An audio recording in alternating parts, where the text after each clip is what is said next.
Hi friends, welcome to Showbiz Time. இன்னைக்கு வீடியோவில் ஒரு வேர்டிங் டெக்கர் பீஸ் DIY பண்ண போகிறோம். ஸோ நான் ரீசெண்டாக வெஸ்ட்சைட் போயிருந்தேன். அங்கே இந்த மாதிரி ஒரு வேர்டிங் டெக்கர் பீஸ் பார்த்தேன். ஸோ இதோட ரேட் ஒரு 800 to 900 இருந்துச்சு. இது நம்மளே ஏன் DIY பண்ண முடியாதுன்னு யோசித்தேன். அதனால இந்த வீடியோட வந்திருக்கேன். எனக்கு பர்சனலாகவே பிளெஸ்டுங்கிற வேர்ட் ரொம்ப பிடிக்கும். ஏன்னா நம்ம லைஃப்பில் என்ன நடந்தாலும் அது ஒரு பிளெஸிங்ஸ்னு தான் நான் எடுத்துப்பேன். ஸோ இந்த வேர்டிங் டெக்கர் மோல்டிட் கிளே யூஸ் பண்ணி நான் எனக்கு க்ரியேட் பண்ண போகிறேன். மோல்டிட் கிளே நீங்கள் ஃபஸ்ட் டைம் யூஸ் பண்ணுறீங்கன்னா இதில் நான் சொல்ல போகிற டிப்ஸ் அண்ட் ட்ரிக்ஸ் உங்களுக்கு ரொம்பவே யூஸ்ஃபுல்லாக இருக்கும். ஸோ வாங்க வீடியோக்குள்ளே போகலாம். ஃபர்ஸ்ட் வேர்டிங்ஸ் எழுதிக்கிறேன். இந்த DIYக்கு மோல்டிட் கிளே யூஸ் பண்ணலாம். இதில் ரெசின் பேஸ் அண்ட் ஹார்ட்னர்னு 2 பேக்கெட்ஸ் இருக்கும். இது ரெண்டுமே மிக்ஸ் பண்ணணும். இந்த ப்ராடக்ட் ஸ்டிக்கியாக இருக்கிறதால ஏதாவது டால்கம் பவுடர் இல்லைன்னா எக்ஸ்பைரி ஆன பவுடர் யூஸ் பண்ணிக்கோங்க.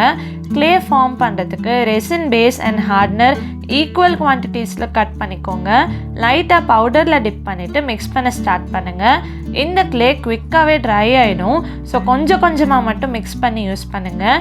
மிக்ஸ் பண்ணுறப்ப இந்த மாதிரி டபுள் கலரில் இருந்து சிங்கிள் கலருக்கு மர்ஜ் ஆகிடும். ஸோ அது மர்ஜ் ஆகிற வரைக்கும் நல்லா மிக்ஸ் பண்ணணும். சிங்கிள் கலருக்கு வரதுக்கு முன்னாடியே கிளே மோல்ட் பண்ண ஸ்டார்ட் பண்ணிங்கன்னா எவ்வளோ நேரம் ஆனாலும் ட்ரையே ஆகாது. ஸோ எல்லாமே வேஸ்ட் ஆகிடும். டைம் எடுத்து நல்லா மிக்ஸ் பண்ணிங்கன்னா தான் இந்த மாதிரி மர்ஜ் ஆகி ஒரே கலரில் கிடைக்கும். இப்படி டச் பண்ணி பார்த்தீங்கன்னா கையிலையும் ஸ்டிக் ஆகாது. ஸோ நெக்ஸ்ட் கிளே இப்படி ரோல் பண்ணுங்கள். ஃபிங்கர்ஸில் லைட்டாக ப்ரெஸ் பண்ணி ரோல் பண்ணிங்கன்னா இப்படி ஈவனாக எக்ஸ்பேண்ட் ஆகும். எவ்வளோ திக்னஸ்க்கு வேணுமோ ஜென்டலாக ப்ரெஸ் பண்ணி ரோல் பண்ணுங்கள். நெக்ஸ்ட் இந்த பேப்பரில் பவுடர் ஸ்ப்ரெட் பண்ணிவிட்டு வேர்டிங்ஸில் கிளே பேஸ்ட் பண்ணுங்கள். கிளே பீசஸ் அட்டாச் பண்ணுறதுக்கு க்ளூ எதுவுமே தேவையில்லை. கிளே ஃப்ளெக்சிபிளாக இருக்கிற வரைக்கும் அதுவே ஆட்டோமேட்டிக்காக ஸ்டிக் ஆகிடும். கிளே கம்ப்ளீட் ஆன அப்புறம் சேம் ப்ராசஸில் மிக்ஸ் பண்ணி யூஸ் பண்ணுங்கள். மிக்ஸ் பண்ண உடனே ரோல் பண்ண ஸ்டார்ட் பண்ணிங்கன்னா இப்படி கிராக்ஸ் வரும். ஸோ கிளே மிக்ஸ் பண்ணிவிட்டு ஜஸ்ட் ஒரு ஃபியூ செகண்ட்ஸ் எதுவுமே பண்ணாதீங்க. அப்போ தான் நல்லா செட் ஆகும். ஒரு ஃபியூ செகண்ட்ஸ் விட்டுட்டு ரோல் பண்ணிங்கன்னா இப்படி ஈவனாக ரோல் பண்ண முடியும். நெக்ஸ்ட் ஸ்டெப், இந்த மாதிரி ஜாயினிங்ஸ் இருக்கிற இடத்துல லைட்டாக ஒரு ட்ராப் வாட்டர் ஆட் பண்ணிக்கலாம். வாட்டர் ஆட் பண்ணி ரெண்டுமே மர்ஜ் பண்ணிட்டா ஈவனாக கிடைச்சிடும். நிறைய குவான்டிட்டியில் தண்ணி சேர்த்துடாதீங்க. எங்கெல்லாம் ஜாயின் பண்ணணுமோ just small drop of water போதும். இப்படி கொஞ்சம் கொஞ்சமாக மிக்ஸ் பண்ணி ஒரு லெட்டர்ஸ்க்கும் கம்ப்ளீட் பண்ணுறேன். நான் என் நெயில்ஸ் யூஸ் பண்ணியே ப்ரெஸ் பண்ணிடுறேன். இல்லைன்னா 2 ஃப்ளாட்டான ஆப்ஜெக்ட்ஸ் வச்சு ப்ரெஸ் பண்ணுங்கள். சப்போஸ் நிறைய குவான்டிட்டியில் மிக்ஸ் பண்ணி வச்சிங்கன்னா ஹாஃப் கிளே யூஸ் பண்ணுறதுக்கு முன்னாடியே இன்னொரு ஹாஃப் கிளே நல்லாவே ட்ரை ஆகிடும். ஸோ இது எதுவுமே பண்ண முடியாது, அப்படியே வேஸ்ட் ஆகிடும். ட்ரை ஆன கிளேயில் வாட்டர் மிக்ஸ் பண்ணி யூஸ் பண்ணலாம்னு நினச்சிங்கன்னா அந்த ட்ரிக் இதில் ஒர்க் ஆகாது.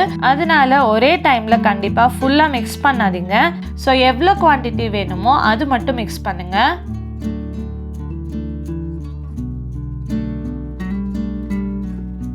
ஸோ இதே ப்ராசஸில் எல்லா லெட்டர்ஸும் பேஸ்ட் பண்ணிட்டோம். நெக்ஸ்ட் ஃபர்ஸ்ட் அண்ட் லாஸ்ட் லெட்டர்ஸ்க்கு சென்டரில் லாங்காக கிளே பேஸ்ட் ஃபிக்ஸ் பண்ணிக்கலாம். இன்னுமே கிளே பேலன்ஸ் இருந்தால் இப்படியே கவர் பண்ணி வச்சுக்கோங்க. செப்பரேட்டாக வச்சிங்கன்னா தான் நெக்ஸ்ட் டைமும் யூஸ் பண்ண முடியும். ரெண்டுமே ஒன்றா வச்சுட்டா நெக்ஸ்ட் டைம் கிளே யூஸ் பண்ண முடியாது. Next step, base piece create பண்ணலாம். ஸோ ஃபர்ஸ்ட் கிளே எவ்வளோ வேணுமோ மிக்ஸ் பண்ணி வச்சிடலாம். இதில் ஹாஃப் மட்டும் கட் பண்ணிவிட்டு கலர் மிக்ஸ் பண்ண போகிறேன். லைட்டாக மார்பிள் எஃபெக்ட் கொடுக்கறதுக்கு கலர் மிக்ஸ் பண்ணி யூஸ் பண்ணுறேன்.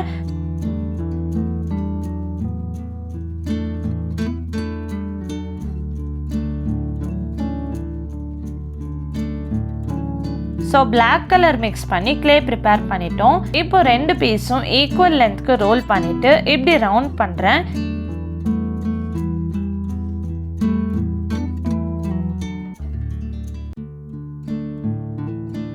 இன்னொரு டைம் ரோல் பண்ணி ரவுண்ட் பண்ணிவிட்டு இதில் பேஸ் பீஸ் க்ரியேட் பண்ண போகிறேன்.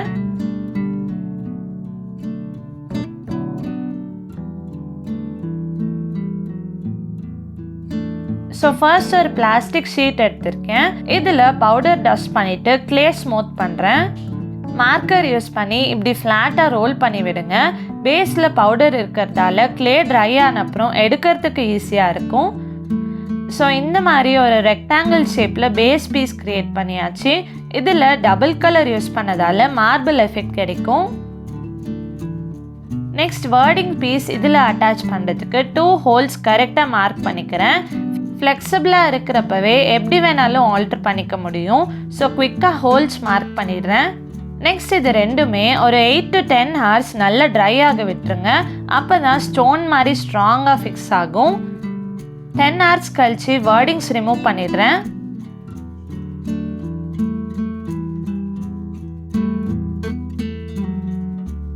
அண்ட் பேஸ் பீஸும் ரிமூவ் பண்ணிடுறேன். ஸோ பவுடர் யூஸ் பண்ணதால் ஈஸியாக ரிமூவ் பண்ணிட்டோம். நெக்ஸ்ட் வேர்டிங்ஸ்க்கு பிளாக் பெயிண்ட் பண்ணிடுறேன்.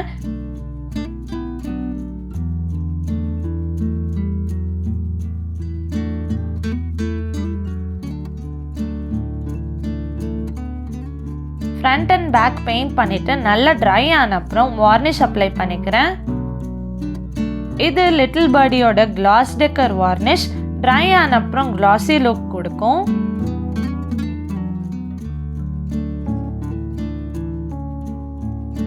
நெக்ஸ்ட் இந்த ஹோல்ஸில் பேஸ்ட் பண்ணிடலாம். ஃபெவிபாண்ட் அப்ளை பண்ணிவிட்டு இதில் ஃபிக்ஸ் பண்ணிக்கலாம். க்ளே ட்ரை ஆனதால் நான் ஃபெவிபாண்ட் யூஸ் பண்ணுறேன். இன்னுமே ஸ்ட்ராங் சப்போர்ட் கொடுக்கறதுக்கு க்ளே ரோல் பண்ணி விட்டுருங்க. இல்லைன்னா வேர்டிங்ஸோட வெயிட் தாங்காமல் பெண்ட் ஆகிடும்.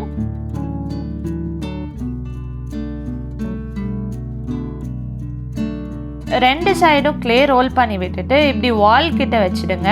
நல்லா செட் ஆகிடும். ஸோ ஃபைனல் லுக் எப்படி வந்திருக்குன்னு பார்க்கலாம்.